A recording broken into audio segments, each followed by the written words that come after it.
అందరికీ నమస్కారం. ఇంద్రజాల అటవీకి స్వాగతం.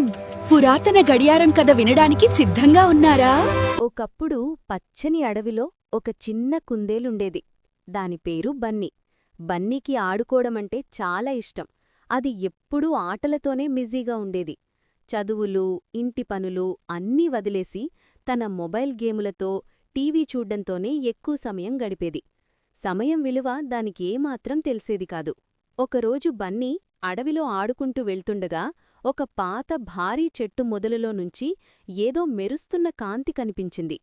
అది దగ్గరికి వెళ్లి చూస్తే అక్కడున్నది ఒక అందమైన, మెరిసిపోతున్న మాయా గడియారం.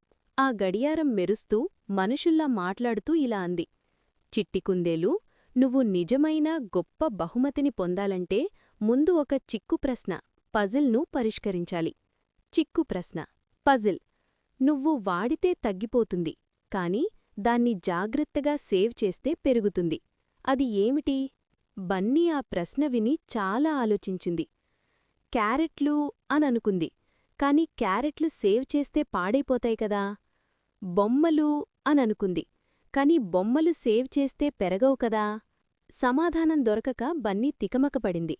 ఇంటికి వెళ్లి తన చదువుల గురించి, అసంపూర్తిగా ఉన్న పనుల గురించి ఆలోచిస్తూ కూర్చుంది. ఆ రోజు అది మొబైల్ గేములాడలేదు, టీవీ చూడలేదు. తన పనులన్నీ ఒక్కొక్కటిగా పూర్తి చేయసాగింది. సాయంత్రమయ్యేసరికి తన పుస్తకాలను చదివింది. ఇంటి పనుల్లో అమ్మకు సహాయం చేసింది. పనులన్నీ పూర్తి చేసుకున్న బన్నీ హాయిగా విశ్రాంతి తీసుకుంటున్నప్పుడు హఠాత్తుగా దానికి సమాధానం తట్టింది. అది సమయం అని ఆనందంగా అరిచింది. మనం సమయాన్ని వృధా చేస్తే తగ్గిపోతుంది, కాని సద్వినియోగం చేసుకుంటే అది మన భవిష్యత్తును మెరుగుపరుస్తుంది.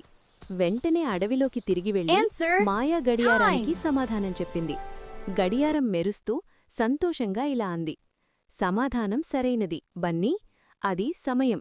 గడిచిన ప్రతి క్షణం తిరిగిరాదు, కాని ఈరోజు నువ్వు నీ సమయాన్ని సద్వినియోగం చేసుకుంటే రేపు నీకు గొప్ప విజయాలు లభిస్తాయి. ఆ రోజు నుండి బన్నీ జీవితం మారిపోయింది. అది క్రమశిక్షణతో ఉండేది. ఆటలకి, చదువులకి, పనులకి వేరువేరు సమయాలను కేటాయించుకుంది.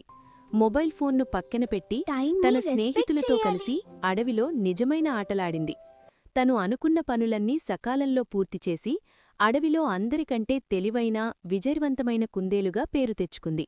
దాని విజయానికి కారణం సమయపాలన.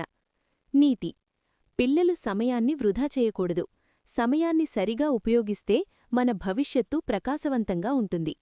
నేటి పని నేడే చెయ్యాలి, రేపటి కోసం దాచకూడదు. అభినందనలు.